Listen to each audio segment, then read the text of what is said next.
ज़ाहिर हुजूर अल्लाह के नबी, हुजूर को एक आइडियल बनना था, लेकिन सैयदना सिद्दीक़ अकबर रज़ियल्लाहु ताला अन्हु हुजूर की सोहबत में रहकर ऐसे पाक व साफ थे कि उस ज़माने जाहिलियत में भी कभी शराब को हाथ नहीं लगाई थी।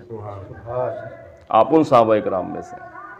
और जब ईमान लाए तो इस्लाम पर जितनी भी आने वाली सख्तियाँ हैं मक्का की ज़िंदगी में, हिजरत मदीना से पहले और मदीने में आकर हिजरत मदीना के बाद, सफ़र हो, हदर हो, क़याम हो या जिहाद का मौका हो, माल इस्लाम को गालिब करने के लिए माल की ज़रूरत पेश आए, जान की ज़रूरत पेश आए, औलाद की ज़रूरत पेश आए, सैयदना सिद्दीक़ अकबर रज़ियल्लाहु ताला अन्हु हमेशा रसूलुल्लाह के साथ रहें।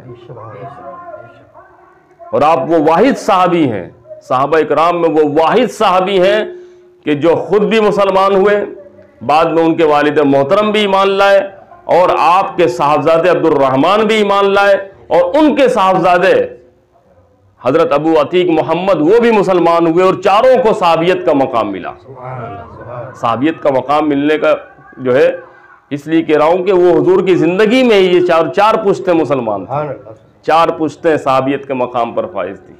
ये मकाम किसी और साहबी को नहीं मिला। अच्छा, हर साहबा की अपनी अपनी खुसूसियात हैं, अपनी अपनी कैटेगरीज के हिसाब से, अपनी क्वालिटीज़ के हिसाब से उनको मकाम हासिल है, लेकिन जब अफजलियत की बात की जाएगी तो सबसे अफजल सैयदना सिद्दीक़ अकबर रज़ियल्लाहु ताला अन्हु है। उसके बाद हज़रत उमर फारूक रज़ियल्लाहु ताला अन्हु है, फिर हज़रत उस्मान गनी है, फिर हज़रत अलीउल मुर्तज़ा है। और इस पर पूरी उम्मत का हमेशा से इजमा रहा है और फितना परवर उस ज़माने से ही चले आए। और आज ये अहले सुन्नत वल जमात के अंदर जो है हमारे सुन्नियों में इस तरह के दरार डालने की कोशिश की जा रही है।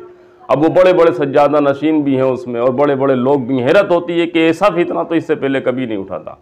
वो इजमाई फैसला जिस पर हमेशा से उम्मत मुत्तफिक रही है, अब उसमें दरार डाल के या उस अकीदे में जो है इस तरह के मामलात पैदा करके ना जाने कौन से मकासद पूरे कर